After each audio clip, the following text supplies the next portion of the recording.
शादी के ख्वाहिशमंद गैर मुल्कियों के लिए अहम हिदायत। कुवैती वजारत सेहत ने ऐलान किया है कि शादी के ख्वाहिशमंद तमाम अफराद अपना तिब्बी मुआयना लाजमी कराएं। मकामी मीडिया की रिपोर्ट के मुताबिक गैर मुल्की जोड़ों के लिए भी ये टेस्ट लाजमी करार दिया गया है। इस इकदाम का मकसद मुआशरती हवाले से सेहत को बरकरार रखते हुए मुरूसी अमराज का खात्मा करना है। कुवैती वजारत सेहत का कहना है कि मज़कूरा पाबंदी का निफाज सेहत से मुतालिक कवानीन को जदीद खतूत पर इस्तवार करने, सेहतमंद अज़दवाजी जिंदगी को यकीनी बनाने और बैनुल अक़वामी तिब्बी मयारात के मुताबिक तरीक़ेकार को हम आहंग करने की कोशिशों का हिस्सा है।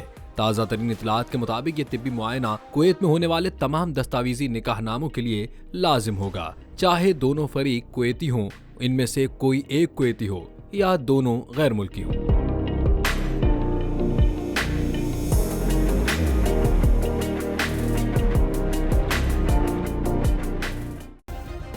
सब्सक्राइब करें और बेल दबाएं ताकि कोई खबर रह न जाए।